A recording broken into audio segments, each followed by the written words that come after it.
پیارے بھائی بہن، اب ہم متی کی انجیل باب 19 اور اس کی آیت 18 سے 20 تک پڑھیں گے۔ گئے وقت ہم یہ آیتوں پہ غور نہیں کرے تھے، مگر پڑھے ضرور تھے۔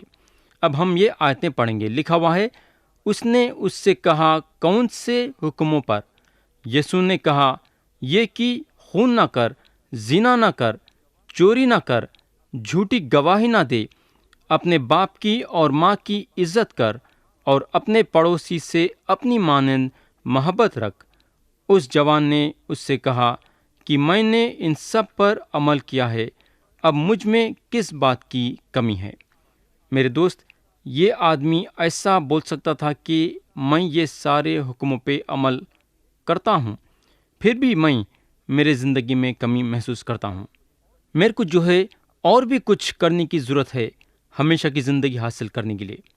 یا اگر ہم غور کریں گے تو ہم کو معلوم ہوگا کہ ہمارے خداوند یہ آدمی کو شریعت کے وہ حصوں پہ لے کے گئے جس کا رشتہ انسان سے ہے، یعنی کہ زنا نہیں کرنا، چوری نہیں کرنا، جھوٹی گواہی نہیں دینا، وغیرہ وغیرہ۔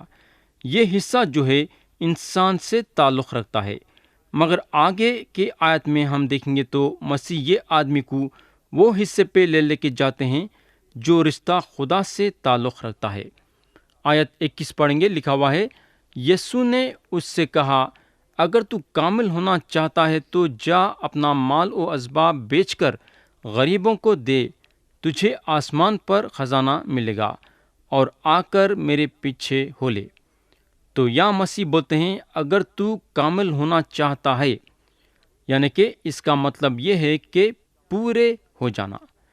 پیارے بھائی بہن، اگر یہ آدمی مسیح کے پیچھے چلتا تو اس کو پتہ چلتا تھا کہ خدا کا جو پہلا حکم ہے کہ انسان کے ساتھ رشتہ جوڑنا، وہ انہیں نہیں رکھا ہے۔ اس کو یہ بات کا پتہ چلتا تھا۔ پیارے بھائی بہن، مسیح جو ہیں صلیب کے طرف بڑھ رہے ہیں۔ اگر یہ آدمی یسوع مسیح کے پیچھے ہوتا تو یہ آدمی کو مسیح کے صلیب کے نیچے کھڑا ہونا پڑتا تھا۔ تو یہ آدمی کے دل میں ایک ایسی رکاوٹ پیدا ہو رہی ہے کہ اس کو مسیح کے پیچھے ہونے سے روک رہی ہے۔ میرے دوست، اس کی دولت اس کے آگے رکاوٹ پیدا کری۔ ہو سکتا ہے کہ ہمارے زندگی میں بھی کچھ ایسی بات ہوں گی کہ ہم مسیح کے پیچھے چلنے سے رک رہے ہیں، مگر یہ آدمی کے لیے اس کی دولت تھی۔ آیت 22 میں لکھا ہوا ہے، مگر وہ جوان یہ بات سن کر غمگین ہو کے چلا گیا، کیونکہ بڑا مالدار تھا۔ تو یہ آدمی کا پیسہ اس کو روک رہا تھا مسیح کے پیچھے ہونے کے لیے۔ ہمارے دنوں میں کئی چیزیں ہیں جو لوگوں کو مسیح کے پیچھے ہونے سے روک رہی ہیں۔ دولت تو ایک چیز ہے، مگر اس کے علاوہ کئی چیزیں ہیں جو ہم کو مسیح کے پیچھے چلنے سے روکتی ہیں۔ تو پیارے بھائی بہن، اپنے اپنے دلوں کو جانچنا ہے۔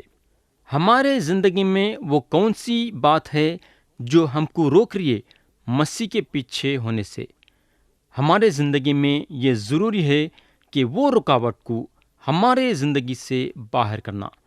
آیت 23 میں لکھا ہوا ہے، اور یسوع نے اپنے شاگردوں سے کہا، میں تم سے سچ کہتا ہوں کہ دولت مند کا آسمان کی بادشاہت میں داخل ہونا مشکل ہے۔ آیت 24 میں مسیح بولتے ہیں، اور پھر تم سے کہتا ہوں کہ اونٹ کا سوئی کے ناکے میں سے نکل جانا اس سے آسان ہے کہ دولت مند خدا کی بادشاہت میں داخل ہو۔ میرے دوست، ہمارے خداوند کئی باتیں بولے ہیں جو ہم ہنس سکتے ہیں، اور اس میں سے یہ ایک ہے۔ تھوڑے لوگ مسیح کی یہ بات کو ایسا سمجھتے ہیں کہ یروشلم میں ایک دروازہ تھا جس کا نام تھا سوئی کا ناکا، اور یہ دروازے میں سے اونٹ کو گزر جانے کے لیے اونٹ کو اپنے گھٹنے ٹیکنا پڑتا تھا۔ تو یہ مثال کو لے کے ہمارے خداوند بتا رہے تھے کہ اگر ایک آدمی آسمان کے بادشاہت میں داخل ہونا چاہتا ہے تو اس کو خدا کے سامنے چھوٹا کرنا پڑے گا۔ تو تھوڑے لوگ اس طریقے سے مسیح کی یہ بات کو سمجھتے ہیں، مگر ہم کو معلوم ہونا چاہیے کہ ہمارے مسیح ایک صحیح اونٹ اور ایک صحیح سوئی کے ناکے کے بارے میں بات کر رہے ہیں۔ دوست، میں آپ سے یہاں ایک سیدھا سوال کرنا چاہوں گا، کیا آپ سمجھتے کہ ایک اونٹ سوئی کے ناکے سے گزر سکتا ہے؟ کیا یہ ممکن ہے کیا؟ میں یقین کرتا ہوں کہ آپ کے پاس یہ سوال کا جواب رہے گا۔ یہ ناممکن کی بات ہے۔ مگر اب سوال یہ پیدا ہوتا ہے کہ کیا خدا ایک اونٹ کو سوئی کے ناکے میں سے نکال سکتا ہے کیا؟ میرے دوست، خدا کے لیے ناممکن نہیں ہے۔ انہیں ہر کام کر سکتا ہے، اور صرف خدا ایک آدمی میں بدلاؤ لا سکتا ہے۔ اور یہ بات کو مسیح ہم کو یہاں بتانا چاہ رہے ہیں۔ ایک اونٹ کے لیے آسان ہے سوئی کے ناکے میں سے نکل جانے کے لیے، مگر ایک دولت مند کو خدا کے بادشاہت میں داخل ہونا مشکل کی بات ہے۔ کئی لوگ آج یہ سوچتے کہ ان لوگ اپنے قابلیت یا اپنے حکمت کے ذریعے سے نجات پائیں گے، مگر آپ اس وقت نجات پا سکتے جب آپ یہ جاننے لگتے ہیں کہ آپ گنہگار ہیں اور خدا کے نظروں میں بھکاری ہیں، اور آپ کے پاس کچھ بھی نہیں ہے آپ کے نجات کے عوض میں اس کو دینے کے لیے۔ جب تک ایک آدمی یہ محسوس کرتا ہے کہ انہیں اپنے نجات کے لیے خدا کو کچھ دے سکتا ہے، تو انہیں کبھی بھی نجات نہیں پا سکتا۔ اس وقت اونٹ سوئی کے ناکے میں سے نکل جائیں گا، مگر آدمی جو ایسا محسوس کرتا ہے خدا کے بادشاہت میں داخل نہیں ہوئے گا۔ آیت 25 میں لکھا ہوا ہے، شاگرد یہ سن کر بہت ہی حیران ہوئے اور بولے کہ پھر کون نجات پا سکتا ہے؟ اب ہم دیکھیں گے کہ یہ سوال کے لیے مسیح کا کیا جواب ہے۔ آیت 26 میں لکھا ہوا ہے، یسوع نے ان کی طرف دیکھ کر کہا کہ یہ آدمیوں سے تو نہیں ہو سکتا، لیکن خدا سے سب کچھ ہو سکتا ہے۔ تو دوست، یہ بات ہمارے سامنے مسیح رکھتے ہیں۔ خدا سے سب کچھ ہو سکتا ہے، چاہے کون سا بھی انسان کیوں نہ ہو۔ آپ جو بھی ہیں، آپ نجات کے حصے دار ہیں۔ اگر آپ یہ محسوس کرتے ہیں یا یہ بات جانتے ہیں کہ اپنے نجات کے لیے آپ خدا کو کچھ دے نہیں سکتے، بلکہ ایک بھکاری کے ویسا اس کے پاس آتے ہیں اور اس کے سامنے اپنے ہاتھ پھیلاتے ہیں۔ جب آپ بھکاری کے ویسا خدا کے پاس آئیں گے تو خدا آپ کو نجات دیں گا۔ بولنے کا مطلب یہ ہے کہ خدا سے سب کچھ ہو سکتا ہے۔ آیت 27 میں لکھا ہوا ہے، اس پر پطرس نے جواب میں اس سے کہا کہ دیکھ، ہم تو سب کچھ چھوڑ کر تیرے پیچھے ہو لیے ہیں، پس ہم کو کیا ملے گا؟ تو یہاں اگر ہم دیکھیں گے تو ہم کو معلوم ہوگا کہ پطرس یہاں خود غرضی بتاتے ہیں۔ ان کا بولنے کا مطلب یہ ہے کہ ہم تو آپ کے پیچھے ہو گئے، ہم ہماری ہر چیز چھوڑ دیے، اور اب ہم کو اس کے عوض میں کیا ملے گا؟ دوست، کیا آپ سمجھتے مسیح جو ہیں پطرس کے یہ بات کے لیے ان کو جھڑکے ہوں گے؟ یہ بات کو جاننے کے لیے ہم آیت 28 پڑھیں گے۔ لکھا ہوا ہے، یسوع نے ان سے کہا، میں تم سے سچ کہتا ہوں کہ جب ابن آدم نئی پیدائش میں اپنے جلال کے تخت پر بیٹھے گا تو تم بھی جو میرے پیچھے ہو لیے ہو 12 تختوں پر بیٹھ کر اسرائیل کے 12 قبیلوں کا انصاف کرو گے۔ تو یہاں اگر ہم دیکھیں گے تو یسوع مسیح پطرس کو جھڑکے نہیں، بلکہ انہوں پطرس کو بولنے لگے کہ اس کا ایک بہت بڑا اجر ہے جو تم کو ملے گا۔ میں یقین کرتا ہوں آج مسیح بھائیاں اور بہناں اجر کے لیے کام کرنا۔ آیت 29 سے 30 پڑھیں گے۔ لکھا ہوا ہے، اور جس کسی نے گھروں یا بھائیوں یا بہنوں یا باپ یا ماں یا بچوں یا کھیتوں کو میرے نام کی خاطر چھوڑ دیا ہے، اس کو 100 گنا ملے گا اور ہمیشہ کی زندگی کا وارث ہوگا۔ لیکن بہت سے اول آخر ہو جائیں گے اور آخر اول۔ میرے بھائی، نجات پانے والوں کے لیے اجر ہے جو یسوع مسیح کے خاطر اپنے سارے خواہشوں کو قربان کرے ہیں۔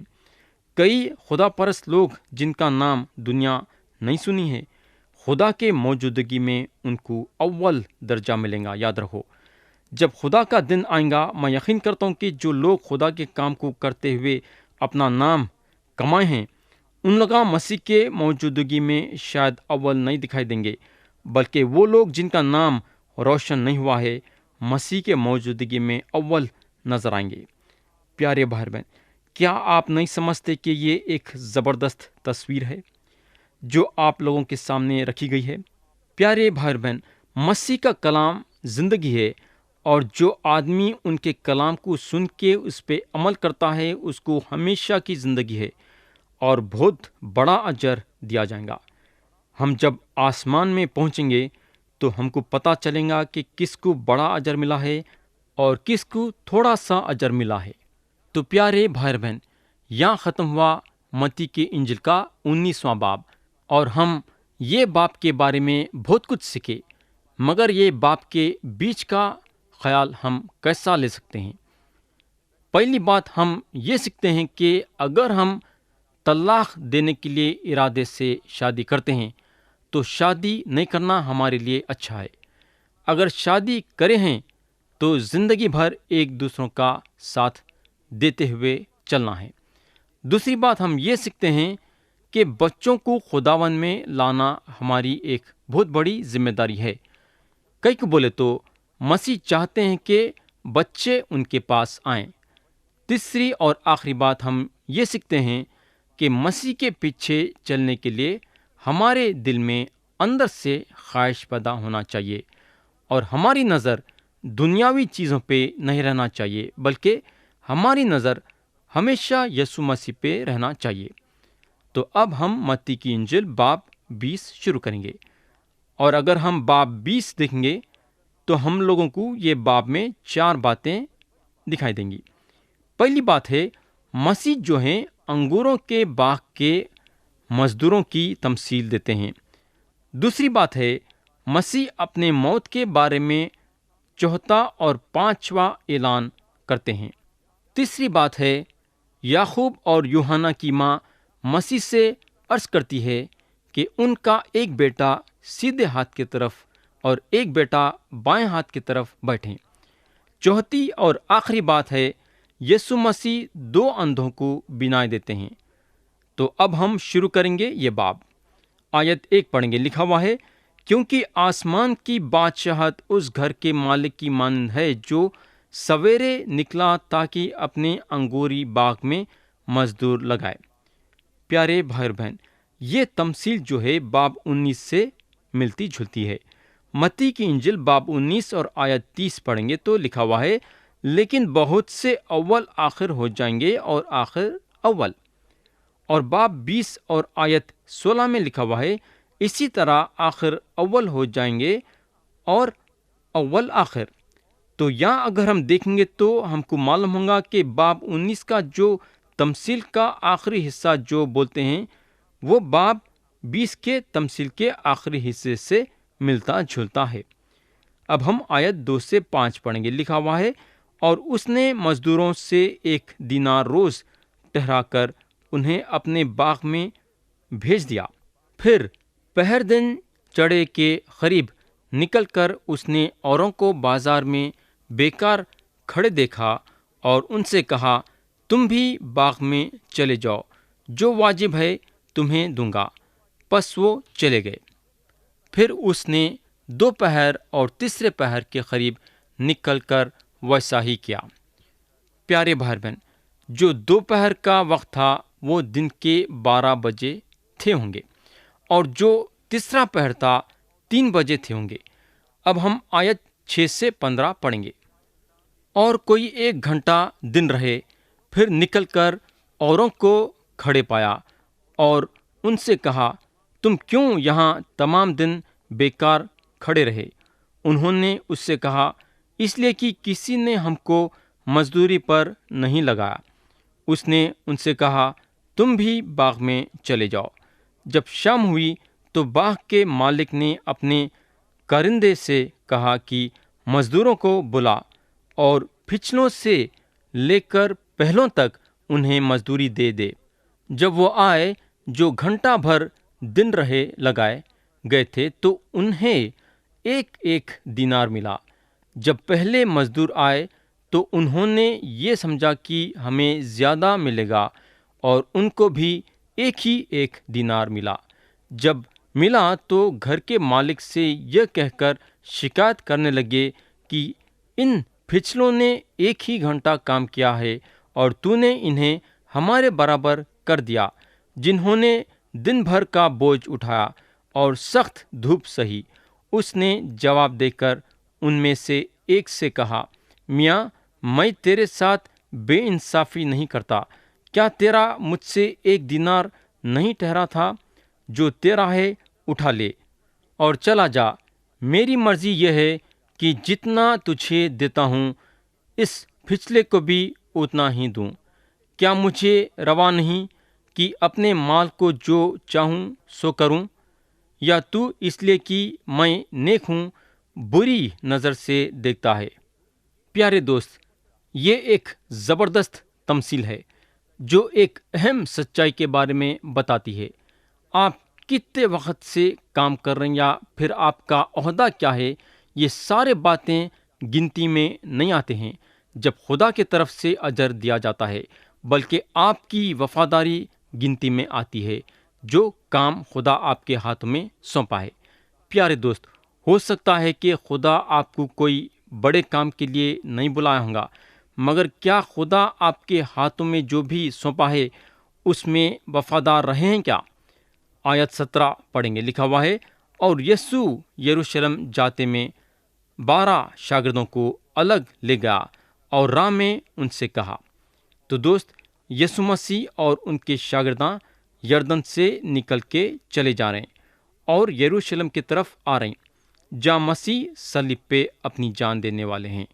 آیت 18 اور 19 میں لکھا ہوا ہے، دیکھو ہم یروشلم کو جاتے ہیں اور ابن آدم سردار کاہنوں اور فقیوں کے حوالے کیا جائے گا، اور وہ اس کے قتل کا حکم دیں گے اور اسے غیر قوموں کے حوالے کریں گے تاکہ وہ اسے ٹھٹوں میں اڑائے اور کوڑے ماریں اور صلیب پر چڑھائیں، اور وہ تیسرے دن زندہ کیا جائے گا۔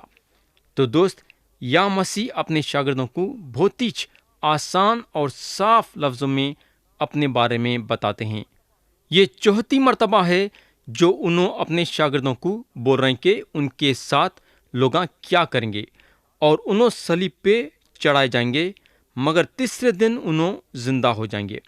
میں یقین کرتا ہوں کہ ان کے شاگرداں یہ بات پہ زیادہ زور نہیں دیے ہوں گے بلکہ نظر انداز کر دیے ہوں گے۔ میں یقین کرتا ہوں کہ مسیح کا یہ بولنا ان کے دل و دماغ میں بیٹھا نہیں ہوگا۔ بہرحال آپ اور میں یہاں صاف دیکھتے ہیں کہ انہوں صاف سیدھا اپنے شاگردوں کو بتا رہے ہیں کہ انہوں یروشلم کو کئی کو جا رہے ہیں۔ انہوں یروشلم کو جا رہے ہیں اپنی جان دینے کے لیے۔ میرے دوست، مسیح ہونا بول کے یروشلم جا رہے تھے اپنی جان دینے کے لیے۔ کئی کو بولے تو ان کا وقت آ گیا تھا آپ کے لیے اور میرے لیے اور سارے دنیا والوں کے لیے اپنی جان دینے کے لیے، تاکہ ہر ایک انسان کے ہر ایک گناہ کی پوری قیمت چکائے ویسا۔ مگر میں یقین کرتا ہوں کہ مسیح کے شاگرداں مسیح کی یہ بات کو بالکل نہیں سمجھے ہوں گے۔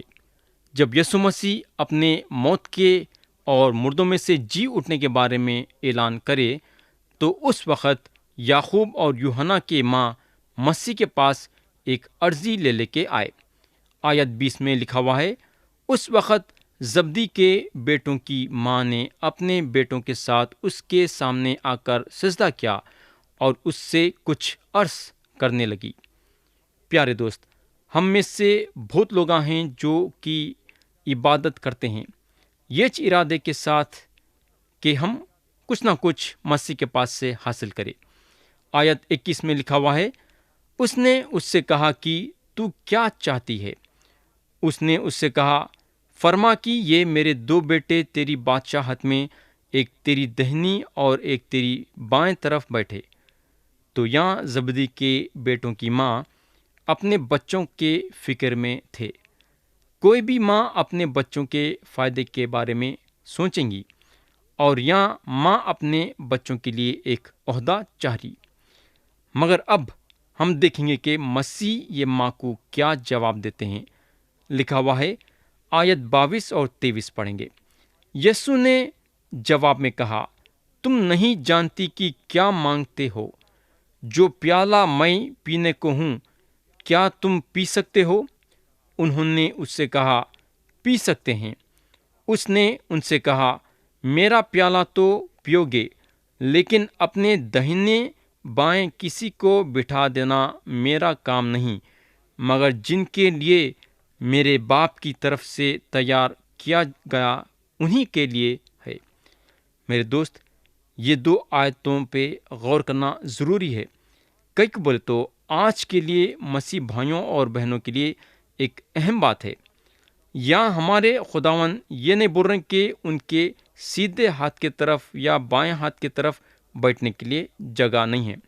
انہوں یہ نہیں بول رہے کہ انہوں یہ کام نہیں کر سکتے، یہ ان کے باپ کے ہاتھ میں ہے۔ پیارے دوست، ہم کو یہ معلوم ہونا چاہیے کہ ہم یسوع مسیح پہ ایمان لانے کے ذریعے سے نجات پائے ہیں۔ ان کے فضل و کرم سے ہم کو نجات ملی ہے۔ مگر میرے دوست، ہمارا عہدہ یا ہمارا اجر جو ہم کو آسمان میں ملے گا، وہ ہمارے اچھے کاموں کے ذریعے سے رہیں گا جو ہم یہ زمین پہ رہ کے کرے ہیں یا کریں گے۔ یہ ہمارے لیے بہت ہی اہم چیز ہے، اور یہ چیز سے ہماری نظر ہٹ گئی ہے۔ اب سوال یہ پیدا ہوتا ہے کہ آپ کس قسم کی جگہ اپنے لیے بنا رہے ہیں یا تیار کر رہے ہیں۔ پیارے بھائی اور بہن، اگر میں میرے بارے میں بولوں گا تو میں نہیں سمجھتا ہوں کہ میں مسیح کے سیدھے ہاتھ کی طرف بیٹھوں گا یا ان کے بائیں ہاتھ کی طرف۔ میں اس لائق نہیں ہوں، مگر پکی بات ہے کہ ایک جگہ کے تلاش میں تو میں ہوں۔ میرے کو ایک جگہ تو ملنا چاہیے۔ میری التجا یہ ہے کہ ہم سب جگہ کے تلاش میں رہنا چاہیے۔ اگر ہم فلپیوں کے نام پولس رسول کا خط باب 3 اور اس کی آیت 13 اور 14 دیکھیں گے تو پولس رسول بولتے ہیں، اے بھائیو، میرا یہ گمان نہیں کہ پکڑ چکا ہوں، بلکہ صرف یہ کرتا ہوں کہ جو چیزیں پیچھے رہ گئی ان کو بھول کر آگے کی چیزوں کی طرف بڑھا ہوا نشان کی طرف دوڑا ہوا جاتا ہوں، تاکہ اس انعام کو حاصل کروں جس کے لیے خدا نے مجھے مسیح یسوع میں اوپر بلایا ہے۔ خدا ہم سب کو یہ پیغام کے ذریعے سے برکت دے۔ یسوع مسیح کے نام سے آمین۔